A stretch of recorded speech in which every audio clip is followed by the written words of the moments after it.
Hola, en esta actividad hablaremos de la interacción corazón-pulmón en los pacientes conectados a ventilación mecánica. Bienvenidos. Hola a todos. Hoy vamos a meternos de lleno en un tema crucial para cualquiera que trabaje en una UCI, la ventilación mecánica.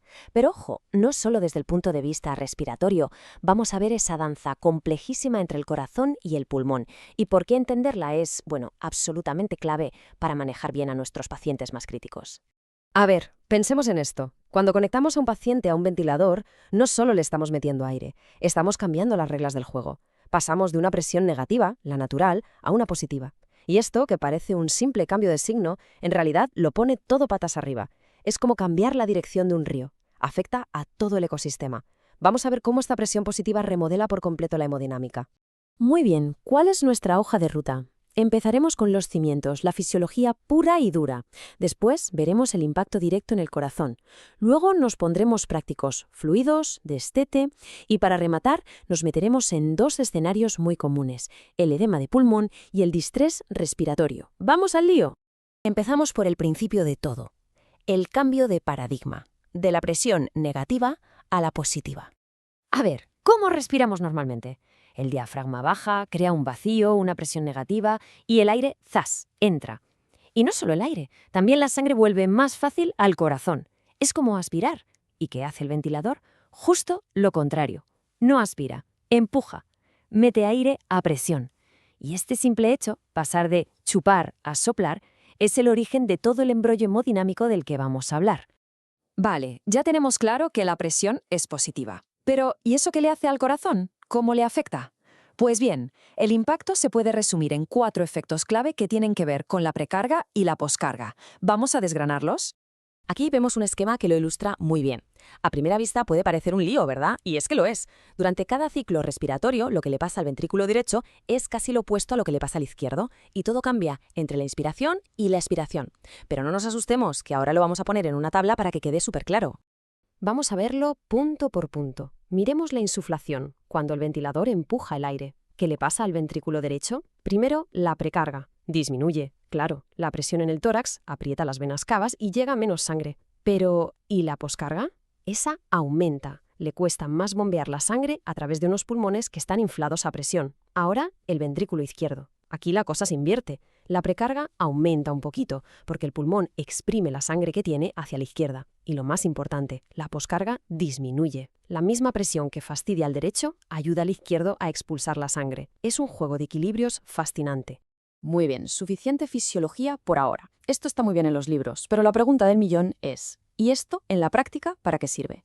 Pues vamos a ver 2 situaciones del día a día en la UCI donde entender esto lo cambia todo. Decidir si poner líquidos y cómo quitar el ventilador. Vamos con los fluidos. Típica situación.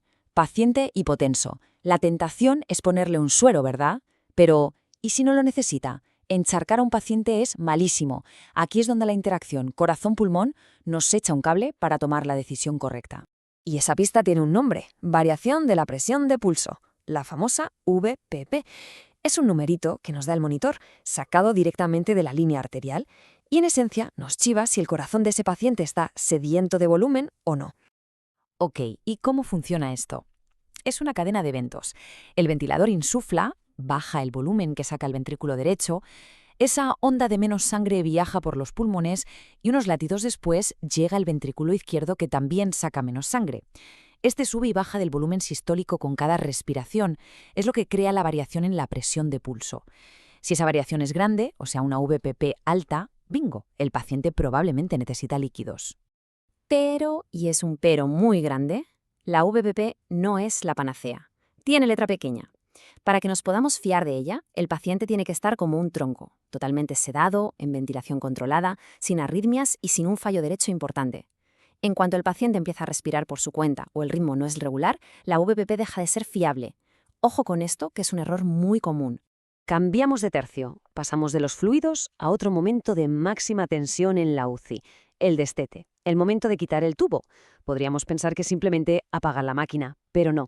Es un test de estrés brutal para el corazón y a veces puede destapar problemas que no veíamos y provocar un edema pulmonar inducido por el destete, o EPI. ¿Por qué pasa esto? Pues porque al quitar el ventilador volvemos de golpe a la presión negativa. ¿Y qué significa eso? que de repente le llega muchísima más sangre al corazón, aumenta la precarga, y, peor aún, le cuesta muchísimo más bombearla, aumenta la poscarga. Es como si a un levantador de pesas, que está levantando 50 kilos, le pones de golpe 150. Si su corazón, su ventrículo izquierdo, está un poco tocado, no lo aguanta, y el pulmón se inunda. Perfecto. Ahora vamos a centrarnos en dos patologías que vemos todos los días y donde entender esta interacción es vital: el edema de pulmón de origen cardíaco y el temido distrés respiratorio agudo. Cuando tenemos un paciente con un edema agudo de pulmón cardiogénico, le ponemos ventilación, ya sea invasiva o no, para que respire mejor, para oxigenar, pero en realidad estamos haciendo mucho más. El verdadero superpoder del ventilador en este caso es hemodinámico. No es solo un soporte, es un tratamiento directo para el corazón. Recordemos lo que dijimos antes. La presión positiva hace dos cosas maravillosas para un corazón que está fallando. 1. Reduce el retorno venoso, le quita precarga. 2, y esto es clave, le reduce la poscarga al ventrículo izquierdo. Le pone las cosas más fáciles para bombear. En resumen, el ventilador le quita trabajo al corazón, le da un respiro para que pueda recuperarse. Pero si pasamos al distrés, al SDRA, la historia es completamente diferente. Aquí los pulmones están como una piedra, rígidos, inflamados.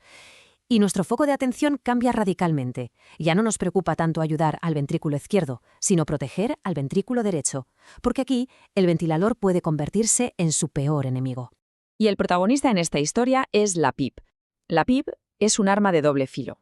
Bien usada es fantástica, abre alveolos cerrados, mejora la oxigenación, pero si nos pasamos, si ponemos demasiada PIP, podemos sobredistender el pulmón sano, y al hacerlo aplastamos los capilares, lo que dispara la poscarga del ventrículo derecho, y eso puede ser catastrófico, puede llevar a un fallo derecho agudo.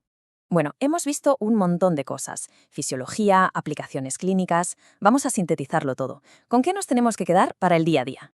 Vamos con los 3 mensajes clave. Primero, el ventilador no es inocuo para el corazón. Siempre, siempre altera sus condiciones de carga. Segundo, podemos usar ese efecto a nuestro favor, por ejemplo con la UVP, para tomar mejores decisiones sobre los fluidos. Y tercero, dominar esta fisiología es absolutamente crucial para manejar situaciones tan delicadas como el destete, el edema cardiogénico y especialmente para no dañar el ventrículo derecho en el distrés.